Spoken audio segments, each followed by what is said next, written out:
안녕하세요, 청년농부 박우일입니다. 여기 포천 지역은 고추가 이 정도 한 가슴 높이까지 자랐고 노지고추도 거의 뭐 허리 밑으로 왔다 갔다 하는 그 정도로 자랐습니다. 아마 남쪽 지역은 고추를 수확하시겠죠, 지금쯤. 고추가 이 정도 자라니까 고추 농사 짓는 분들 중에서 본인이 주는 영양제가 딱 정해져 있지 않은 그런 분들이 영상을 많이 찾아보시나 봐요.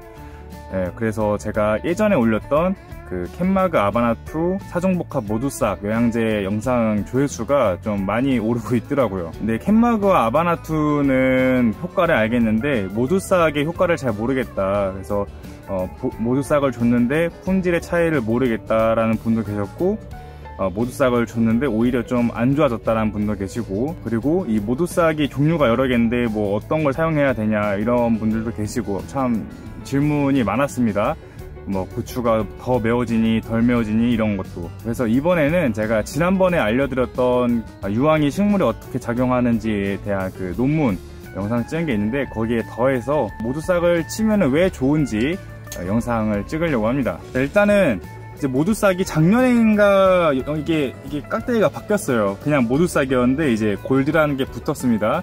이 골드가 붙은 이유는 잘 모르겠어요. 예전 게 기억이 안 나서 더 좋아졌는지 아무튼 이런 게 붙었고, 이 사종복합 모두싹에 붙어있는 제품의 특징은 작물과 시설물에 안전하며 물에 잘 풀어집니다. 그리고 유황과 미생물 대사물질을 함유하여 작물의 자체 면역을 강화시킵니다. 작물의 당도와 풍미가 좋아지고 저장성이 향상됩니다. 작물의 균형 생장에 필수적입니다 라고 적혀 있어요. 보증 성분량은 수용성 인산 6%, 수용성 칼륨 4%, 수용성 봉소 0.5%, 수용성 아연 0.5% 이렇게 있습니다. 이 제품의 특징에 적혀 있는 거 말고 왜 고추에 치면 좋은지 제가 알려드릴게요. 유황은 작물 생육에 필요한 다량 원소 중에 하나입니다. 많은 효소와 식물 성분을 이루고 있고, 그리고 작물의 체내에서 질소와 더불어 단백질 합성에 관여하고, 그리고 광합성에 필요한 엽록소 형성에도 큰 도움을 준다고 합니다. 특히 이 유황 성분이 식물의 질소 인산의 흡수율을 도와준다고 해요. 그리고 이 유황 성분이 가장 오래된 이 식물이나 여러 곳에서 사용되는 살균제 중에 하나예요. 좀 많이 쓰이는 게 흰가루병에서 흑반병, 그리고 요새 나오는 거는 탄저병도 좀 예방을 해주고, 그리고 배추뿌리, 그 외에도 좀 여러 가지 고추뿐만 아니라 다른 채소에 있는 균을 살균해주는 역할도 할 수 있습니다. 병원균을 가지고 유황을 줬을 때 병균이 얼마나 퍼지는지 그거를 또 비교해서 찍은 사진도 올라오고, 그 논문에 올라온 글을 조금 읽어보면은 탄저병 병원균에 대한 유황 발효물 및 친환경 청결제의 방제 효과 병원균의 접종 2주 후 병원균의 균사와 포자의 생육 정도를 육안으로 조사하였다. 유황 발효물 도멸하지 않은 무처리구와 0.5배, 1배, 2배의 유황 발효물을 도말한 처리구를 비교하였을 때 처리구에서 균사의 생장에 제한되는 것을 관찰할 수 있었다. 이렇게 사진과 함께 올라왔고요. 5번의 반복 모두에서 유사하게 관찰되어 기내배지 실험에서 유황 발효물의 탄저병 균주에 생육을 저해하는 효과가 있는 것으로 판정되었다. 그 외에 내병성이 강화되고 또 다른 곰팡이성 병원균의 살균 효과를 볼 수 있다고 했고, 그리고 양분의 흡수력을 증진시킨다 등 이런 성분이 이런 효과가 있다라고 이 논문에 나와 있습니다. 근데 이제 제가 이 모두싹을 치면서 느끼는 단점이 뭐냐면은, 우선은 혼용할 수 있는 약이 굉장히 적어요. 아마 대부분의 농약은 알칼리성 그런 거랑 섞지 말라고 적혀 있는데, 그 다음으로 많이 본 게 유황제랑 섞지 말라고 적혀 있는 게 꽤 많이 있어요. 그래서 이거 모두싹을 치는 분들도 이거랑 뭘 혼용을 할 때는 일단 우선 혼용할 약을 잘 읽어봐서 유황제랑 섞지 말라고 하면 절대 섞지 마시고, 그런 게 안 적혀 있다고 하더라도 소량을 미리 한번 시험 시비를 해가지고 해서 작물한테 뿌렸을 때 괜찮은지 그런 걸 좀 확인하셔야 돼요. 번거롭게도. 그래서 저는 지금까지 이 사종복합 모두싹하고 거의 대부분의 칼슘제랑은 그렇게 문제가 없었는데, 그래도 만약에 어떤 한 칼슘제가 유황제랑 섞지 말라고 하면은 쓰면 안 되니까 농약이나 영양제를 혼용해서 사용하실 때 항상 좀 꼼꼼히 읽어보시고 사용하시는 걸 추천드립니다. 그 다음에 약해 중에서 농약과 농약을 잘못 혼용해서 생기는 약해도 있는데, 이 모두싹은 좀 농도가 짙어도 약해를 있고, 그리고 조금 뜨거워도 약해를 입습니다. 모두싹 제품을 전착제를 섞지 않고 그냥 뿌린 적이 있어요. 전착제를 쓰고 계신 분은 아시겠지만 전착제를 사용을 하면은 잎에서 그 약이 없어지는 게 굉장히 빨라져요. 흡수가 그만큼 빨라져서. 그런데 전착제를 섞지 않고 그냥 물에만 타서 사용하면은 약간 이렇게 꼬부라진 잎이나 그런데 이렇게 고이거든요. 근데 걔네들이 아무리 이른 새벽에 제가 한 5시, 6시에 주더라도 한여름에 7시부터 해가 뜨기 시작하면은 그 부분이 또 이렇게 좀 하얗게 타면서 약해를 입더라고요. 이 유황 때문에. 그래서 이게 참 단점입니다. 그래서 저는 모두싹 제품을 사용할 때는 한 새벽 4시나 5시 아니면은 아싸리 그냥 해질녘에 줘버립니다. 좀 해지기 전에는 피하셔야 되고 약의 흡수를 도와주는 전착제를 사용하시는 걸 추천드립니다. 그 다음 단점은 지금 제가 이파리를 하나, 밑에 있는 이파리 하나 떼서 보여드릴게요. 이거는 제가 하우스 주변에 제초제를 뿌리면서 안으로 좀 들어왔는지 조금 해를 입었는데, 자, 아무튼 이파리가 이렇게 하얗게 뭐 묻어있는 거 보이시나요? 이렇게 좀 하얗게 좀 묻어있는데 수확하고 먹는 데는 지장이 없는데 이제 간혹가다 제가 고추를 따가지고 포장해서 보내드릴 때 하얀 자국이 딱 끼지 않은 애들이 있어요. 이런 거 보고 이거 농약이 그대로 묻어놨다고 그런 이야기도 제가 들었습니다.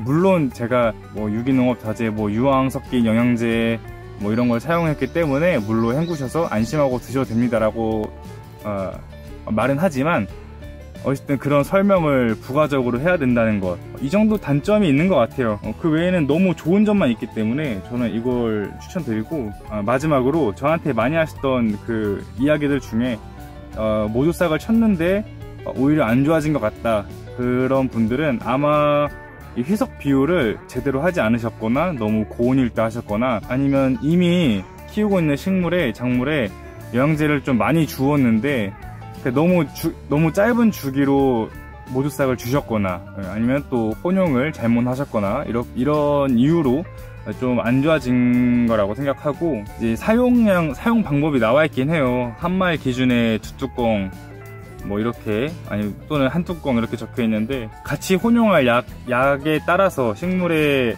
그 크기에 따라서 좀 1뚜껑이든 2뚜껑이든 이렇게 바꿔가면서 희석을 하지만, 이거 영양제를 구매하실 때 그 판매자분께서 이거 한 마리 2뚜껑이요 하고 받으신 분들은 그냥 뭘 어떻게 주든 한 마리 2뚜껑, 무조건 2뚜껑 사가지고 주시는 분들이 계실 거예요. 이제 그러면은 또 상어 봐가면서 어쨌든 희석을 잘 하셔야 되고, 무조건 2뚜껑을 넣어야 되는 건 아니다.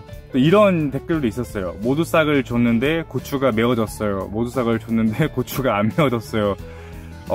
근데 저의 개인적인 생각으로는 고추의 맵기는 우선 품종의 차이고, 품종의 특성 차이고, 그리고 이 고추는 자기가 조금 불리한 환경에 있다 싶으면은 벌레가 많다든지 아니면 너무 고온이라던가 아니면 뭐 균이나 바이러스가 뭐 있다거나 그러면은 정말 억수로 매워집니다. 그래서 이런 분들 많았어요. 자기 집에서 고추 키우는데 약 한 번도 안 줬는데 진짜 매웠다.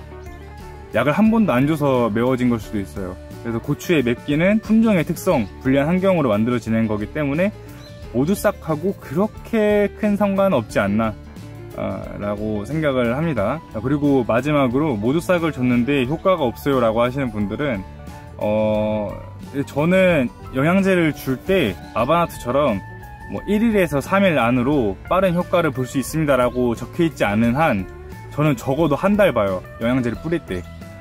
왜냐면 얘가 오늘 준다 해서 오늘 내일이나 모레 바로 효과가 나타나는 게 아니라 그냥 이거를 주면서 어떤 영양제를 주면서 결핍이 나타나지 않고 그냥 건강하게 자라면 그게 효과가 있는 거라 생각을 하기 때문에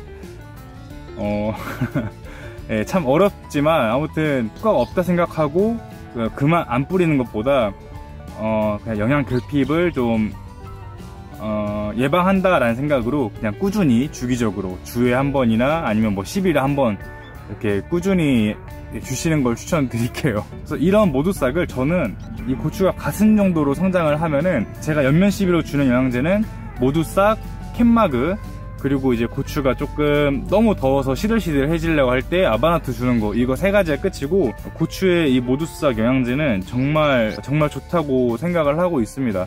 뭐 제가 고추에 무조건 모두싹 치세요 라고 말씀드리는 건 아니고, 고추의 조언이 한번 참고하셔서 써보시면 어떤가. 제가 이걸 말하려다 까먹었는데, 고추뿐만 아니라 제가 주로 고추, 무, 배추 이렇게 3가지 모두싹을 정말 많이 사용하는데, 이 같은 포천 지역에서 키우는 같은 작물이더라도 제가 모두싹을 꾸준히 주는 것과 안 준 것, 물론 저장성 이런 거 다 차이가 있지만 진짜 이 맛 차이가, 이 모두싹을 사용해 계신 분들은 아실 테지만 이 맛 차이가 진짜 다릅니다. 그래서 이거를 과장이라고 과장이 절대 아니고, 이거는 저희 어머니도 인정하셨고, 저의 그 작물들, 특히 배추 구매하신 분들은 아마 다 인정을 하실 정도로 그만큼 주고 안 주고의 차이가 나중에 수확을 했을 때 정말 나타납니다. 한번 사용 방법을 잘 지키면서